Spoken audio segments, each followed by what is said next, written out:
plan du salut pour l'homme. Dans cette vidéo, je me propose humblement de vous exposer le plan du salut pour l'homme contenu dans la Bible. Le plan du salut sous-entend qu'on a besoin d'être sauvé. Mais sauvé de quoi? En effet, tout plan de sauvetage est inutile si nous ne sommes pas en péril. Allons voir ce que la Bible nous dit à ce sujet. Genèse 2, 15 à 17. L'Éternel Dieu prit l'homme et le plaça dans le jardin d'Éden, pour le cultiver et pour le garder. L'Éternel Dieu donna cet ordre à l'homme. Tu pourras manger de tous les arbres du jardin, mais tu ne mangeras pas de l'arbre de la connaissance du bien et du mal, car le jour où tu en mangeras, tu mourras. Bien qu'ayant reçu cet ordre de Dieu, l'homme a désobéi en mangeant du fruit interdit. Genèse 3, 6. La femme vit que l'arbre était bon à manger et agréable à la vue, et qu'il était précieux pour ouvrir l'intelligence. Elle prit de son fruit et en mangea. Elle en donna aussi à son mari qui était auprès d'elle, et il en mangea. Les versets suivants nous résument bien les conséquences de cette désobéissance. Romains 5, 12. C'est pourquoi, comme par un seul homme, le péché est entré dans le monde, et par le péché la mort, et qu'ainsi la mort s'est étendue sur tous les hommes, parce que tous ont péché. Le péché entraîne donc la mort spirituelle et physique. La mort physique est assez facile à prouver, puisqu'on n'a qu'à aller au cimetière. La Bible nous enseigne sur la mort spirituelle. Celle-ci est en fait la séparation entre Dieu et les hommes. Ésaïe 59, 2. Mais ce sont vos crimes qui mettent une séparation entre vous et votre Dieu. Ce sont vos péchés qui vous cachent sa face et l'empêchent de vous écouter. Éphésiens 2, 1. Vous étiez morts par vos offenses et par vos péchés. Dans ce dernier verset, il est bien évident qu'on parle de mort spirituelle, puisque l'apôtre Paul s'adresse à des gens qui sont physiquement vivants, mais qui ont été morts spirituellement. Cette mort spirituelle touche tous les êtres humains sans exception. Romains 3, 23, car tous ont péché et sont privés de la gloire de Dieu. Romains 3, 10, selon qu'il est écrit, il n'y a point de juste, pas même un seul. Peut-être vous dites, je suis quand même une bonne personne, je ne suis pas si pire que ça. Dieu a placé ses commandements dans la Bible pour nous montrer ses standards. Donc on va s'examiner à la lumière de ses commandements. Avez-vous déjà menti? Même juste un petit mensonge. Si je vous dis un mensonge, vous allez me traiter de menteur. Donc si vous avez déjà menti, vous êtes un menteur. Avez-vous déjà volé? Peu importe la valeur de l'objet. Si je vous vole un objet, vous allez me traiter de voleur. Donc, si vous avez déjà volé, vous êtes un voleur. Avez-vous déjà pris le nom de Dieu en vain? Si j'utilise le nom de Dieu comme un juron, vous allez me traiter de blasphémateur. Donc, si vous avez déjà pris le nom de Dieu en vain, vous êtes un blasphémateur. On a regardé 3 des 10 commandements qui sont dans le livre de l'Exode au chapitre 20. Mais je suis pas mal certain que vous avez répondu oui à au moins une question. Et Jacques 2,10 nous dit, « Car quiconque observe toute la loi, mais pêche contre un seul commandement, devient coupable de tous. » J'espère que vous reconnaissez vos torts et que vous allez plaider coupable devant Dieu, parce que lui connaît votre cœur, et vous ne pourrez pas le tromper. Maintenant, quelle est la sentence de Dieu pour le péché? Romains 6, 23 nous dit, « Car le salaire du péché, c'est la mort, mais le don gratuit de Dieu, c'est la vie éternelle en Jésus-Christ, notre Seigneur. » Donc la sentence pour le péché, c'est la mort physique et spirituelle. Si quelqu'un est mort spirituellement, sa destination sera l'enfer.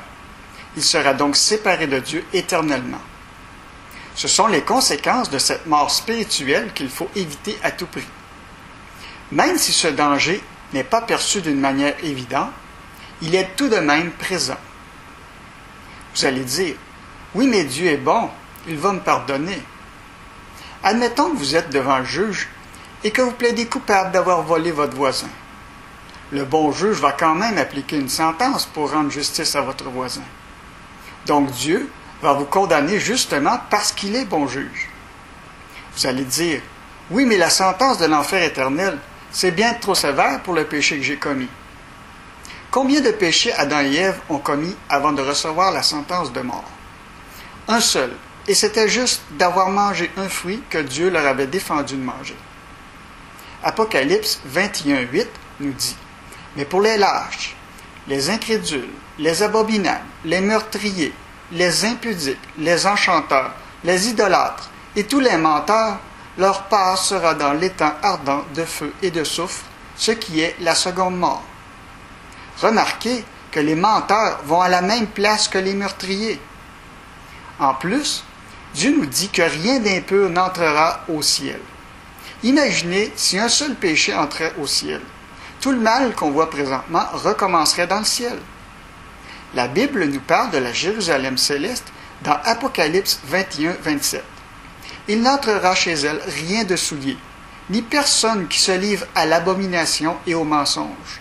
Il n'entrera que ceux qui sont écrits dans le livre de vie de l'agneau. Donc on a vu qu'on est pécheur et qu'on est condamné à mort. Mais qu'est-ce qu'on peut faire pour s'en sortir? Toutes les religions sont des tentatives de l'homme pour se réconcilier avec Dieu. Cependant, la Bible nous dit que c'est Dieu qui prend l'initiative de nous sauver en nous donnant un sauveur, comme l'est dit dans Jean 3,16. Car Dieu a tant aimé le monde qu'il a donné son Fils unique, afin que quiconque croit en lui ne périsse point, mais qu'il ait la vie éternelle. Donc tout ce qu'on peut faire, c'est de se repentir et de croire en notre Sauveur Jésus-Christ pour avoir la vie éternelle. Votre prochaine question est peut-être, quand est-ce que je vais recevoir la vie éternelle? Jésus nous répond dans Jean 5:24.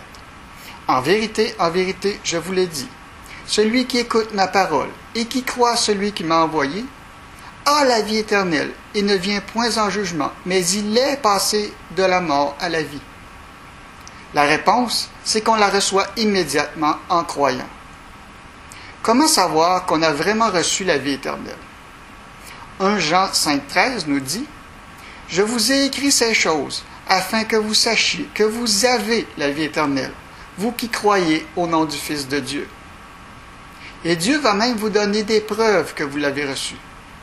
Vous allez sentir le besoin de vous repentir de vos péchés, c'est-à-dire de changer complètement d'attitude face au péché et de vouloir vous en détourner à tout prix. Acte 3:19.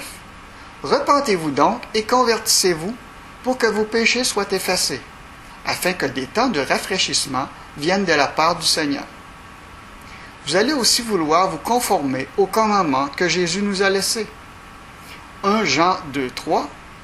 Si nous gardons ces commandements, par là, nous savons que nous l'avons connu. Mais si on pêche après avoir reçu la vie éternelle, qu'est-ce qui arrive?